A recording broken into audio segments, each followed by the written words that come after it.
কৃষি জমি সুরক্ষাটা কৃষি মন্ত্রণালয়, ভূমি মন্ত্রণালয়, বালু উত্তোলন ভূমি মন্ত্রণালয়, পাথর উত্তোলন খনিজ সম্পদ মন্ত্রণালয়।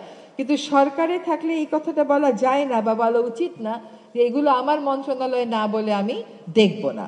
তো আমার কাছে যত অভিযোগ আসে সবগুলি আমি সংশ্লিষ্ট মন্ত্রণালয়ে পাঠানোর চেষ্টা করি, তাদের সাথে কথা বলে এগিয়ে নেওয়ার চেষ্টা করি। এই কয়দিন একটা অভিযোগ খুব বেশি করে আসলো, সেটা হচ্ছে কৃষি জমির উপরিভাগ থেকে মাটি সরিয়ে নেওয়া।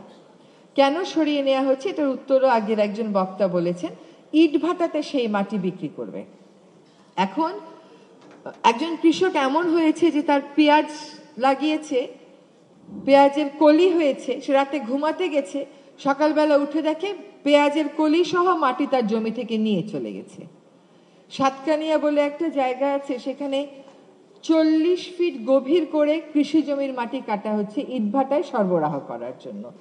এগুলো আসলে দস্যুপনা একদম অনেক বেশি সংগঠিত হয়ে গেছে, এত বেশি সংগঠিত হয়ে গেছে যে আমরা অনেক কটা মন্ত্রণালয় একসাথে কাজ করে বেশ বেগ পেয়ে তাদেরকে এক পর্যায়ে গিয়ে আমরা সামলাতে পেরেছি। কারণ আমরা দিনের বেলা যদি এনফোর্সমেন্ট করি, ওরা রাতের বেলা এই কাজগুলো করে।